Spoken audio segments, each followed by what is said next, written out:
the screen. And start the presentation. Okay. Let me remove this. Perfect. So you should be able to see my screen at the moment. So this session is about InCites. So InCites is a tool, a research tool, and I will show you about how it works. So this session is going to be more about, it's going to be mostly a live demonstration. So in this session, what we're going to do is, okay, I'm going to give you a brief introduction about this tool, and then I'm going to go straight into the live demonstration. So I'm going to show you a bit how the InCites is, so how the platform is. I'm going to talk about the matrix that it provides. And then we can look, for example, how you can look for research and emerging topics, emerging research areas, and how can you do some sort of collaboration analysis. Okay, so what is InCites? So InCites is a tool from Clarivate. Clarivate is the same company that owns Web of Science. I don't know if you know what Web of Science is, but it's a large database that collects all citations and information about publications. And InCites is the analytical tool associated with Web of Science. So basically the definition is like the InCites is a web-based research analytic platform that uses publication information to analyze research, impact, productivity, research areas, collaboration. And not only that, it also provides various research metrics so that you can do some sort of analysis and see the impact of various research areas and so on. In fact, this platform is often used to evaluate the impact, usually at an institutional level, because it provides data at a global scale. So it's very good for benchmarking, for example, institution at national and global level.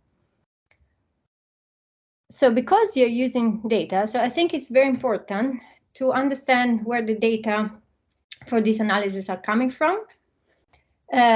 So all the data that are available in Web of Science in InCites are coming from Web of Science. So as I said before, Web of Science is one of the oldest citation databases available. It's not free and open to all, so it's a subscription database. So you usually pay, and you have access to different collection. Let's go.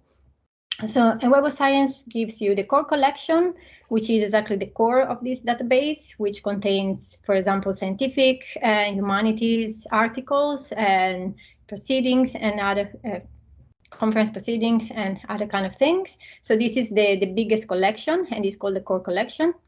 And then it has also other type of publication that are collecting under different indexes. So like the specially hosted collection, this, for example, the patent data preprint collection gather information about data sets and preprints. And then you have regional collection, a special collection. For example, the regional collection index Cielo. So it contains loads of publications that are associated with South America, and usually are in Spanish language. Okay, so because as I say, this is not a free tool, so it's not a free database. So according to the collection your institution is paying, you have access to different things. And InCites takes data only from the core collection. So if you use InCites, you can analyze publication data only for the core collection. So these are the indexes that are inside it. So you have science, you have social science, arts, emerging sources. I will explain in a tiny bit what it is. You have books and conference proceedings. So, but this, what it means? It means that if you, for example, you're doing a study on publication in a regional collection, and then you say, okay, I would like to make a further analysis and do some benchmarking, you can't actually do this in InCites because this data will not be passed to InCites. Anyway, the core collection, just to give some numbers, so it has about 77 million publications. It indexes about 21,000 journals, probably a bit more at the moment, 208,000 conference proceedings, and 123,000 books. So these are the information you will find in InCites. And another thing, though, that is important is like, so Web of Science collects from the publication all this data, so all the metadata, for example, the usage count, the number of documents, all information about the author, so names, author identifiers, the different affiliations, and then it collects information about funding agency, keywords, and other information about the publication, like is this open access, it's not, what is the publication date, volume. So it's a vast amount of metadata that are collected and reorganized in Web of Science so that they can be used for analysis. And all of this data, metadata, pass then to InCites, and InCites provides you additional tools for analysis. But again, there is a little difference. So data in Web of Science are refreshed daily. So what does this mean? It means that new publications are added daily. If you are doing some analysis on the citation count in Web of Science is updated every day, so it will change. Instead, in InCites, the updates are monthly, so you refresh monthly. So what does it mean? It means that if you are doing an analysis, you might find the number of citations, for example, that they don't correspond, they're not the same, and this is because of this delay in updating the data available for analysis. So the other thing I want to show before going into the live demonstration is the research area schema. So basically InCites and also Web of Science, they group articles in different ways, and they call these different ways schemas. So this is a very simple way to put it. It's like just different way in which articles are grouped to do the analysis. And so that 23 different research area schemas available in InCites, and this varies in how they group the articles, so in the way and in the topic. So I try to explain myself. So for example, the most common categorization schema used in Web of Science and InCites is the Web of Science categories. So this is usually the default one. And what do they do in this categorization schema? Basically, they look at the journals in which the article is published, and they give basically the area of the article to according to the journal. So if you publish in I don't know, the Journal of Psychology, so your article will be categorized under the psychology category. And if you publish in a journal that is a bit between the lines, so it might be a multidisciplinary journal, then there are other text mining techniques that are used to, for example, look at the keywords in your articles, the keywords in the abstract, to try to associate your article with a particular area. And then there is another categorization schema that is called citation topic. So this uses a totally different methods, because instead it doesn't look at the journal you're publishing, but it looks at the citation relation among papers. So basically, you look which paper are citing each other, and then there is an algorithm that is able to identify different clusters of citation and associate articles to these clusters according to their citation relationship. So basically, it's based on the assumption that articles that cite each other are about the same topic. So this is a more precise index, is more granular, and then we're going to see the difference. And then there are other schemas like the REF schema, for example, or the OACDs. Basically what they do, they map the categories of Web of Science to external classification system, and these are very useful, for example, if you want to make analysis at institutional level to see, for example, how are we doing in REF. So you can use these schemas, and you will have the article produced by the university grouped in the same way as REF is grouping them. Okay, so but now let's go to the demonstration. So I stop this. Okay, you should be able to see my landing page.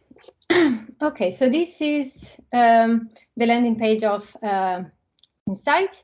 So you have to log in And for InCites, you have to create an account. So you can usually use the same account that you have for Web of Science, but if you don't have one, you will have to create a new account.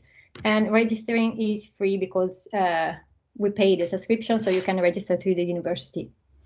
Okay, so this is the landing page. So this is the first thing you're going to see when you open InCites. So as you say, you have 3 cards: analyze, report, and organize. And then you have a tab on the top with analyze, report, and organize, so exactly the same thing. So you have kind of to forget about my organization, because this is a different module that we don't pay for, so we don't have access to these functionalities here. Okay, so the cards are very useful for you if it's the first time you're using InCites, because, for example, you can, if you want to start an analysis, you press here, and you have some kind of example or question. So, for example, you can read through and say, okay, this is what is interesting me. So if you press here, you have a guided tour. Okay, so it will guide you through to the way of InCites and how to answer this question. But basically what it does, it guides you to this part here, to this tab. So again, you have the analyze, and here you have all the different options. You have to start an analysis. You have the report. So here there are some default, so prepared kind of reports from InCites where you can have a look at them, for example, and see what is possible to do. You can have inspiration from them, but also if you want to see some reports from publisher, you have some ready here, so you don't have to do anything. They're there for you. And the organize, this is your personal space, and this is why you actually need a personal account, so you need to log in, because here is a space where you can save your researches, you can save charts, you can save, something that you needed. So it's personal, so this is why you need a login. Okay, but for example, let's say that you want to understand what are the research area, emerging research areas. So you go to analyze. So you want to look at the research areas. So you go and select research area here. Okay, you give it a second to load. Usually it's not that slow.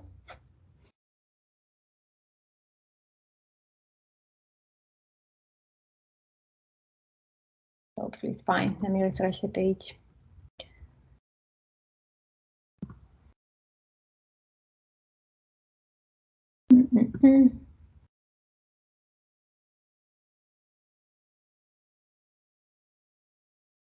Okay, always choose the right moment to be temperamental. Let's try again.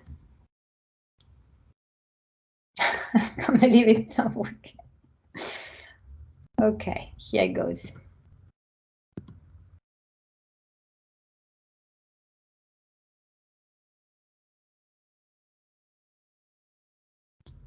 It happens sometimes. Sometimes maybe they're doing some updates or things, so it might take longer. So hopefully it's not gonna be this morning. Hopefully it's gonna work. Okay, there we are. Perfect. So this was a previous search. So let me start fresh. Okay, so while it loads, so I explain a bit what you find here. So in the first tab here, sorry. So in the first tab here, you have, it tells you where are you, for example, so you chose the research areas, so you're there. Here it shows you the schema, so what I explained before, so how your article is going to be grouped. And here, so usually all the results are shown in the table, in the big table format. But what is important is this bar on the left of the screen. So here is where you have all the filters, all the indicators, and also if you want to add, for example, baseline. So the whole control of your data is from the filtering and indicators. So it's from here. So here it tells you which database are you looking in. So at the moment I'm looking at the InCites database. So this is the Web of Science core collection. So if you scroll down, for example, here I had some save databases that I created, because you can, from Web of Science, you can create, you can make a search and then export documents to InCites, and then they will appear here.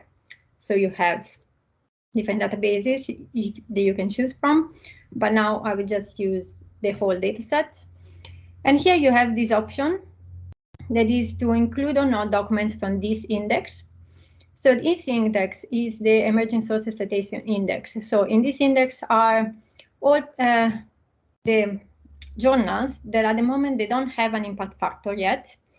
So as you know, Clarivate is also the company that gives impact factors to journals. So yeah, they basically they evaluate journals, and when they reach what they believe is a certain level of quality, so when they pass a certain threshold, then they are assigned an impact factor. So this index includes journals that are under review. So they don't have an impact factor yet, but they might have an impact factor next year.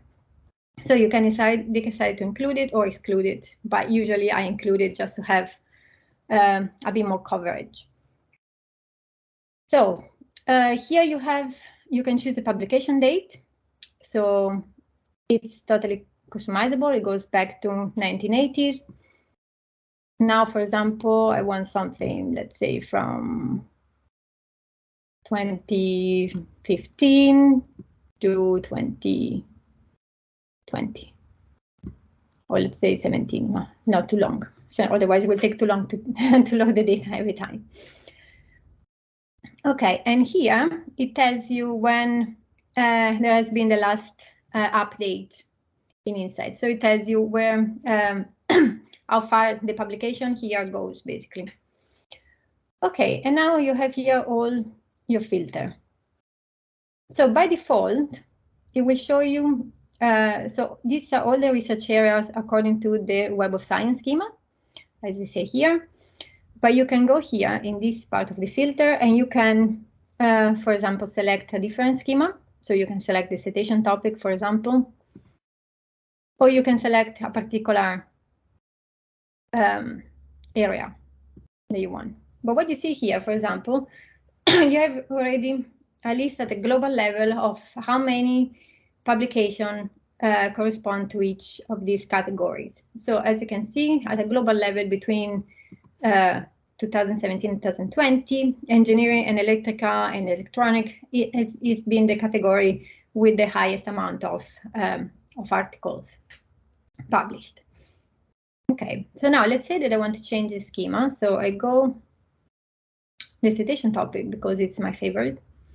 So it has 3 different levels. So it has a macro level, meso level, and micro level. So I will start with the macro, which is the most comprehensive one. So, okay. So the macro level is divided in 10 different categories.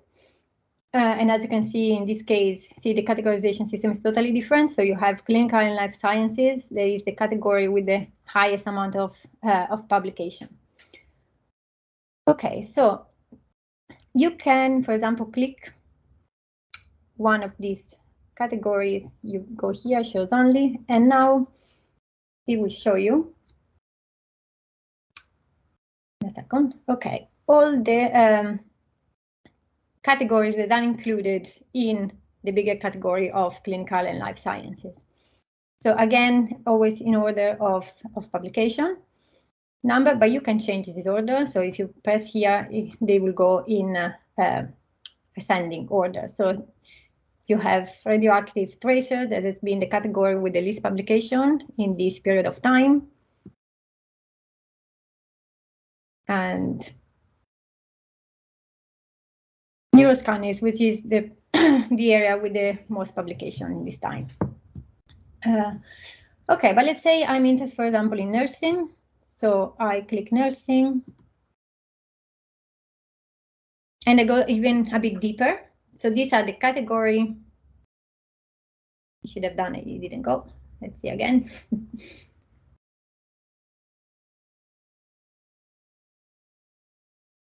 Oh, come on.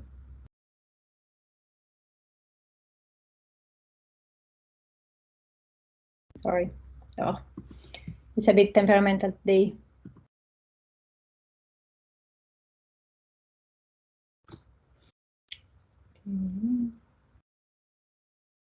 Okay, here you also have all your filters. So if you want to remove something, you can remove it.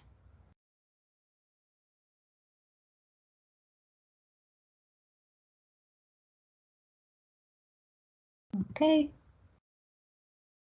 Sorry, just going back to what I was doing before.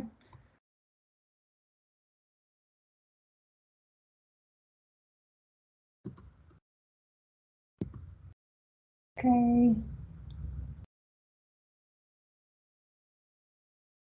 It's very slow today. Usually it's not that slow.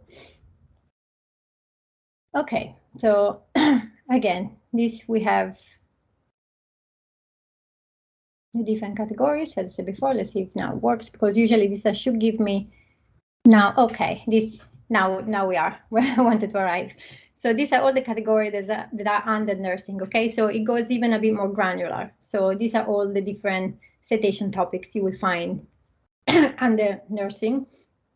Okay, so and here already you can see, so in this, I like because it's quite granular and you can see, okay, in nursing category, what are the topics that are more productive at this, in this period of year, and you can see it's nursing education, so, and so on. And now I'm going to show you a bit what can you do with the indicators. So of course you can see how many articles were published, but you can see much more. So if you go in the different tab, in the indicators tab, so here you have all the list of indicators that you can add to the table, and they are divided in different categories as well. So you have the ones that are related to production. So for example, you have document top, the website, the number of documents in top 1, document in top 10%. You can see, for example, the documents, the number of documents published in Q1 journals, etc., etc. So the one thing to notice as well is for each indicator, you have 2 different measures. So you have all the absolute number. So for example, let's say the document in Q1 journals, this will give you the number of documents that have been published in Q1 journals. And then you have the corresponding percentage. So the percentage of document in Q1 journals. Okay, so you don't have to calculate it yourself. You can decide to add it. Then you have some indicators of impact. So you have the time cited, the percentage of time cited, citation impact, which is a bit tricky, so I can add it now. So every time you click on an indicator, it gives you here a little explanation of what it is. So as you can see, it's the average number of citation per paper. I don't think this is a good indication of impact, but we can add it just to have a look at it. What is usually used is this one, the category normalized citation impact. And now I will show you what it is. So if I get back my data on the table, today's system is slow. Okay. So as you can see, every time you add an indicator, it will appear in the table here. You can decide, for example, to move thing around. So you want here. Okay, and now we'll go a bit more in depth of what are these numbers. So what are the indicators actually measure? So if you click on the number here, you will actually, you can see the list of the articles, of all the articles that are part of this category. And you have all the metadata about these articles. So you have title, authors, the sources, so where in which journal was published, the research area, document type, etc. And you can download this table, for example, if you want to do further analysis, or you can also open all these documents in Web of Science directly by clicking here. So if you scroll right, you will see here, after time cited, you're going to have your article matrix. So time cited is, of course, the number of time an article has been cited, so the citation count. And then you have other indexes. And at the very end, you have the journal impact factor. So the journal impact factor, just forget about it at the moment, because this is not measure of the article. So it's not a metric at the article level, it's a metric at the journal level. So just forget about it at the moment. It doesn't give you any indication about the article quality or impact. So instead, so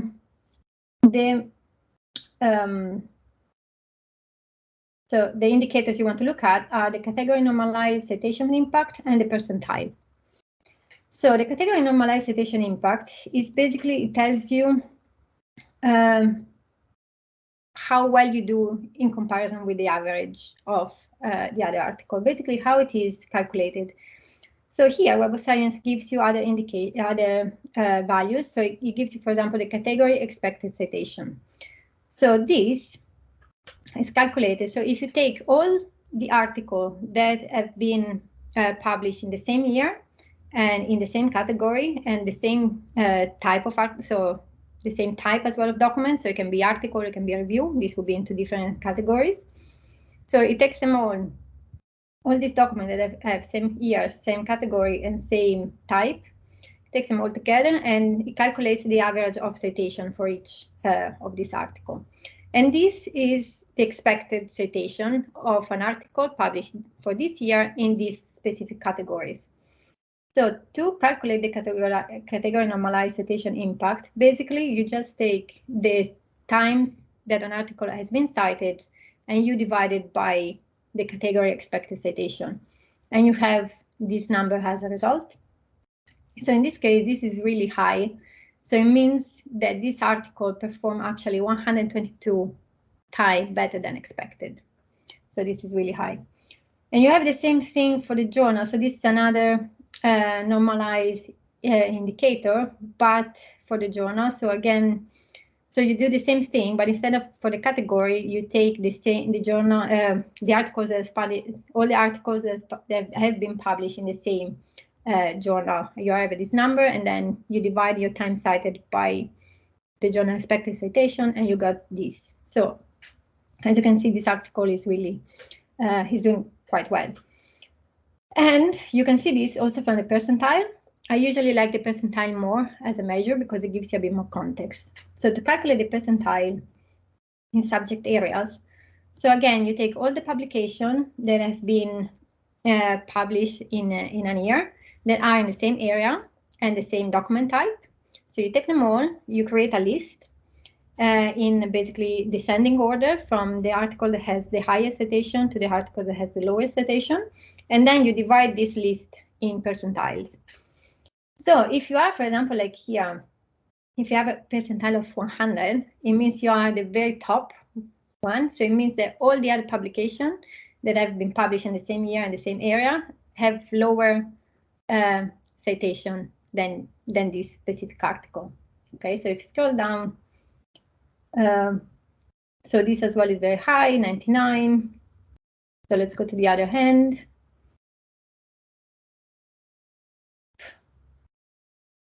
Okay, so well, the other hand is the opposite extreme. So in this case, this article is in the 0 percentile, so it probably doesn't have any citation. Yeah, time cited 0.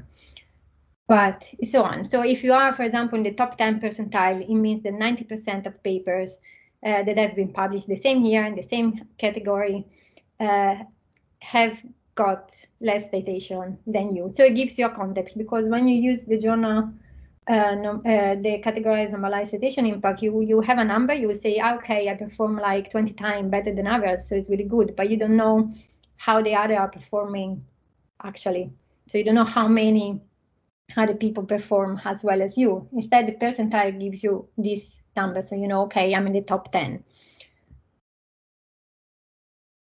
Okay, so and these are all the metrics you can use. So you can always, using indicator and filter, you can answer to many different questions. So for example, now you have here a list of, as I said before, of the publication in nursing. So you can see what is at the moment more productive. So you can change the order. For example, you want to see which of these category has more impact, so has more paper in the top 10. So you just press and okay, and now the category are reorganized according to the percentage of article in the top 10, okay, high to low. And then you can go in the filter, you can filter other things. For example, let's say you want to see only articles published by Aberdeen. So you can enter here. So make sure that this has to be green, otherwise it will not get the command.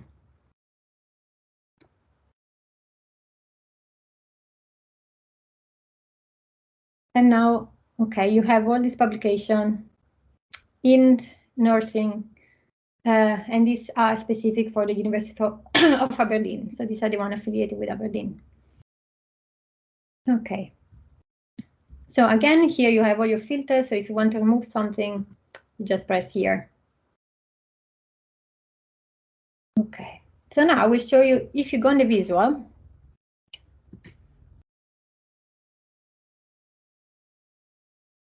you have lots of visualization that you can choose from.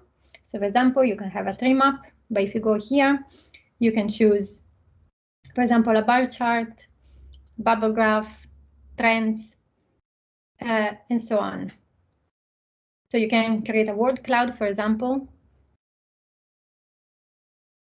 There you go.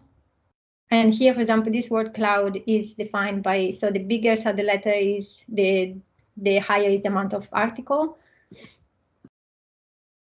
Okay, then you have, for example, the graph, the normal bar chart. Okay, and here you can choose what you want to represent. So for example, I want document top 10.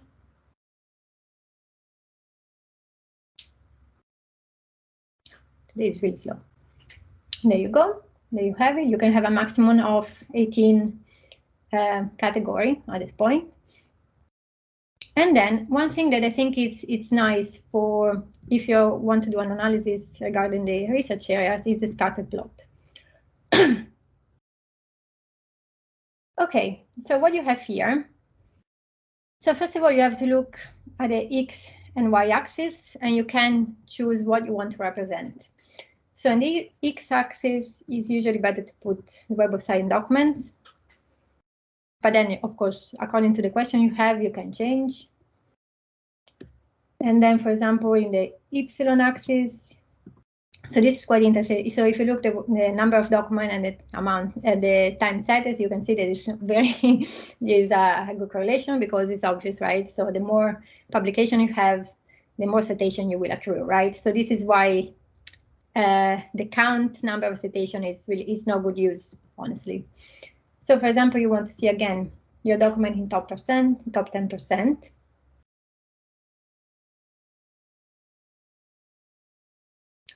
And you can also decide what the radius, so what shows. So for example, now I have all open access document, but I want to put the document in top 1%, so the very highly cited documents. Okay, so what does this tell you, this chart? So I think it's quite interesting because if you look at the first quadrant, so you have documents, so you have research areas where there are not many publications, but they are highly cited. So for example, this one has a very high percentage as well of paper in top 1%. So this usually shows you what are the emerging research areas. So you have few publications, but very highly cited. Okay, so you have work stress, hospitalists, and let's go on. The second quadrant usually show you what are the strengths, because if you had more dots here, basically you would see these represent paper, they have, research area, they have lots of publication and they are highly cited. So usually here you would see what are the strengths at the moment of this category. If you go here, you see a bit the areas that are a bit more in decline because you see the production of paper is high, but they don't have much impact, so the citation are low. Okay, and in this quadrant, you can see a bit more in the niche areas where the publication are low, but also and also the impact is not that high. But this could be maybe the area that are a bit more niche, so they're not well represented. Or it can also be, you know, it can be emerging areas as well. So it might be that in a couple of years they will jump up. Okay, but this I think is quite interesting to have a look. Okay, so basically, so I went a bit more in depth for the research areas, but then you can do everything that I've done here with the other module. So the last thing I want to show you before changing the module, just one thing, is like you can also save, of course, all this chart. So you can download them, or you can create reports. So if you go add to reports, if it works, today it doesn't want to, okay. So you can give a name, let's call it chart.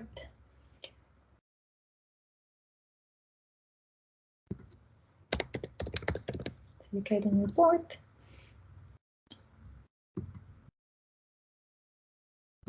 Okay.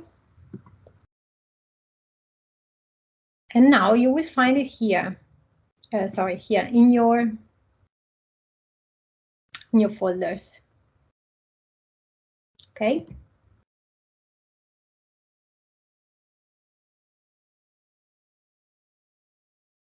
Okay, there you go. So basically here you will see the image once loading.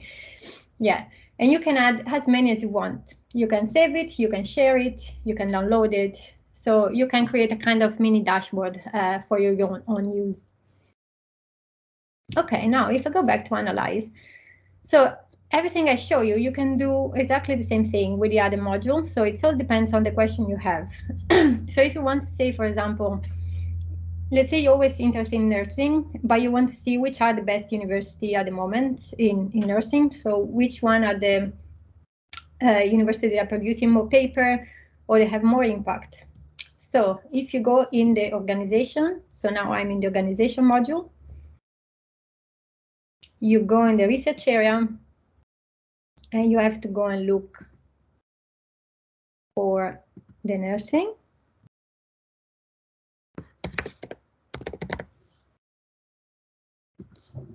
Date.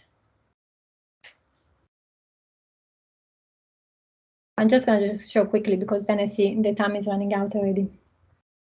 Okay, and here you have already a global view of what's going on. So you have our university that is on top. But then let's say you don't mind about you just want to see the institutions that are in UK, so you can actually select the location. Oops. Here. Now we give you the university that are publishing more. And then again, I have already here the different indicators that I showed you before, but you can always go here to add more or remove. And now we'll show you one thing. Let's see if it comes out. Okay, this is an important thing. So because usually metrics, so the publication data are very skewed. So it means that there are very few, usually there are very few the publication with very high citation. And most of publication are more an average of few citation. So it's a very skewed data. So metrics do not work well if the sample is small. So now, for example, you have this university, the NERC British Geology survey, they have 100% of paper in top 10. But if you go and see here, they have only one document. So you have to avoid this. So if you're looking for organization, you have to set thresholds. So you can go in Web of Science documents, for example, and you can select that you want to list 100 publication to be included in the list.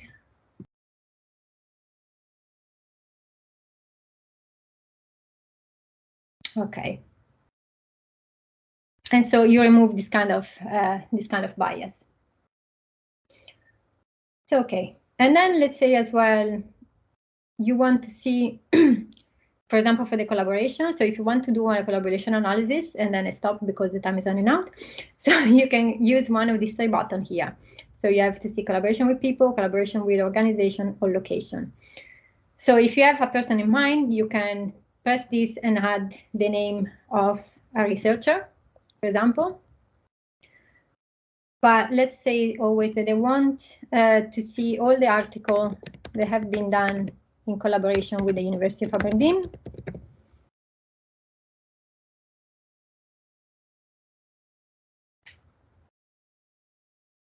Oh, okay, probably we don't have enough publication. Yeah. So as you can see, there are quite few.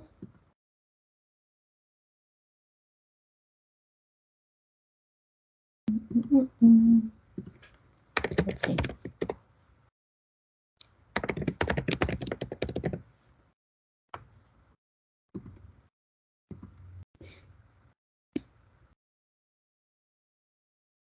Okay.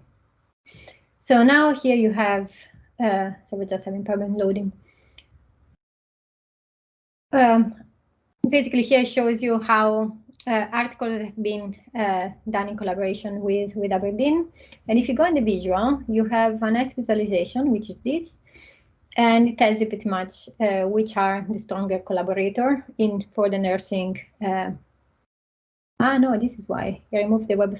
Okay, for different category. Sorry, it just didn't load the filter weirdly enough. Today, I don't know why it's not working properly.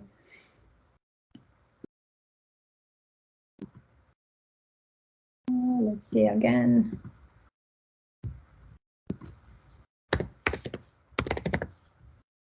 Anyway, it's just to show you the chart and what you can get out of it. Okay, so now you have all your filters here, so you can always double check because sometimes Web of Science does this thing.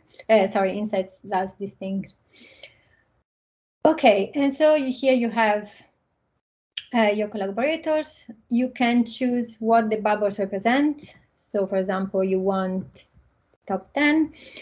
So the universities are in order, in clockwise order, according to the number of publication. So, for example, that with the University of London, you have the highest amount of collaboration, and the bubbles is your indicator. So you can see that even if with the University of London, we have the highest amount of collaboration, is the University of Newcastle, the collaboration with the Newcastle University, they have a greater impact because you have a much higher amount of publication in top 10. Okay, and again, you can explore different type of visualization and etc., etc. So I think I'm running out of time, so I'm going to stop here.